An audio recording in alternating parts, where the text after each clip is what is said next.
Hello friends, मैं लेकर आया हूँ अमेजिंग सी स्टोरी जिसका नाम है वैलेंटाइन डे एपिसोड 1। इस स्टोरी को स्टार्ट करने से पहले इस स्टोरी की टाइमलाइन जान देते हैं। इस स्टोरी का टाइमलाइन है जब पाको ने अपना फीलिंग परमन के सामने एक्सपोज कर दिया था, यानी कि उसे बता दिया था। तो इस स्टोरी को स्टार्ट करते हैं बिना किसी देरी के। स्टोरी की स्टार्टिंग में इवनिंग का टाइम दिखाया जाता है, जहाँ पर पाको और परमैन अपने ड्यूटी से फ्री होकर एक दूसरे के साथ समय बिताने में लगे हुए थे।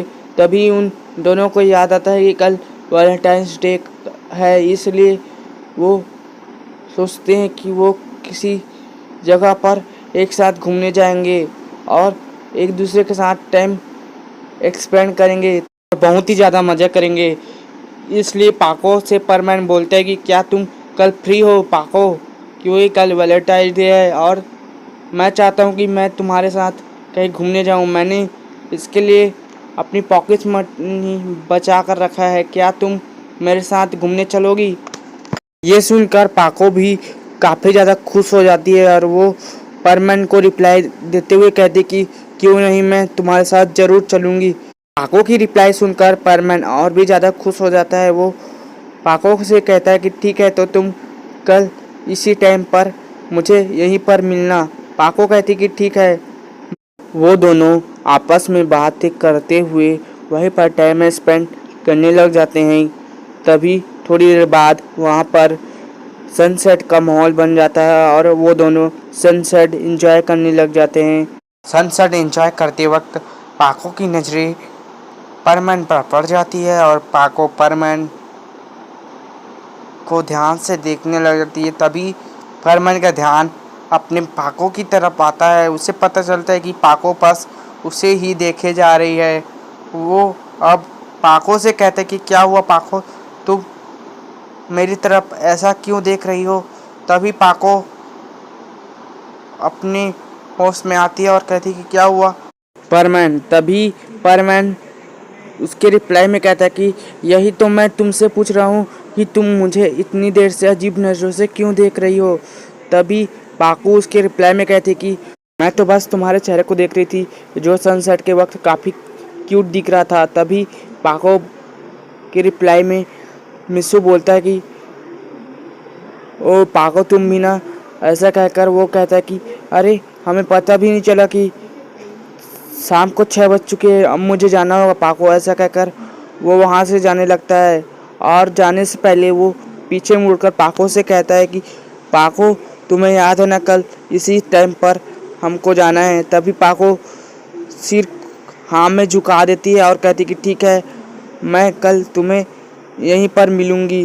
फिर मिस्सू पाको से बाय कहते हुए वहाँ से अपने घर के लिए निकल जाता है। सीन शिफ्ट होता है, हमें दिखाया जाता है मिस्सू का घर, जहाँ पर मिस्सू का रोबोट उसका होमवर्क कर रहा होता है। तभी विंडो से उसे कुछ आवाज़ सुनाई देती है, तो वो विंडो की तरफ जाकर विंडो को ओपन कर देता है और जैसे ही वो विंडो को ओपन करता है, हमारा परमैन जल्दी से अंदर आ जाता है और अपने रोबोट से कहता है कि बेवकूफ़ रोबोट, तुमने जल्दी से विंडो का डोर ओपन क्यों नहीं किया? मैं कब से तुम्हें चिल्ला रहा हूँ, तुम्हें मालूम है?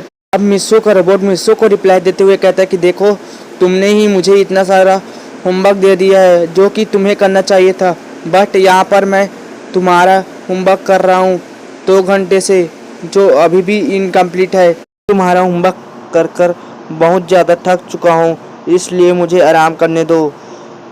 तभी मिस्सू से उसका रोबोट कहता है कि चलो अब माइंड फॉरवर्ड भी कर लो मिस्सू, और मुझे डीएक्टिवेट कर दो क्योंकि मुझे आराम करना है। मिस्सू रोबोट से कहता है कि देखो रोबोट, आज मैं तुम्हारे साथ अपना मेमोरी एक्सचेंज नहीं कर सकता, क्योंकि यहाँ पर अपना ओरिजिनल मिस्सू नहीं चाहता था कि उसकी और पाको के बीच जो बात हुई है वो उसके रोबोट को पता चले और वो उसे चिढ़ाने लग जाए।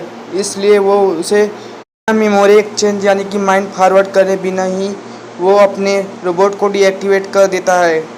तभी नीचे से गांको उसे आवाज़ देते हुए कहती कि भैया इधर आकर देखो, टीवी पर क्या खबर आ रही है। तभी अपना मिस्सू जल्दी से नीचे जाता है और टीवी रूम में जाकर देखता है तो टीवी में खबर आ रही होती है कि जापान की फेमस एक्ट्रेस सुमिरो योशिनो इस वैलेंटाइंस डे को एक कपल शो करने जा रही है, जिसमें वो कपल्स के लिए रोमांटिक सॉन्ग सिंगिंग करेंगी और आप सभी इसमें अपने पार्टनर के साथ ज़रूर से आ सकते हैं। आप इसके लिए अपना टिकट बुक कर लें ताकि आप इस शो में भाग ले सकें। न्यूज़ सुनकर तो अपना मिसो अंदर से काफ़ी खुश हो जाता है, लेकिन वो गांगो के सामने शो नहीं करना चाहता था कि वो इस टाइम काफ़ी खुश है। और अभी मिसो की माँ मिसो और गांगो से कहती है कि जाओ और अपने हैंड वॉश करके आ जाओ, मैं तुम्हारे लिए खाने लगा देती हूँ, तुम्हारे डैड भी आ चुके हैं तो हम एक साथ डिनर करेंगे, तो जाओ अब जल्दी से अपने हाथ पानी से धोकर आ जाओ। फिर मिसो और गांगो जल्दी से अपना हैंड वॉश करके आ जाते हैं और अपने बेंच पर बैठ जाते हैं। और कुछ देर बाद मिसो अपना डिनर कंप्लीट कर अपने रूम में चला जाता है और रूम में जाते ही वो अपने पॉकेट मनी से सेव किए हुए पैसे गिनने लग जाता है ताकि वो और पाको कहीं घूमने जा सके या फिर उस कपल शो यानी कि सुमिरो योशिनो के कपल शो में जाने के लिए टिकट बुक कर सके। फिर मिसो अपने पॉकेट मनी को गिनने के बाद देखता है कि उसके पास अभी केवल 1000 पैसे ही हैं।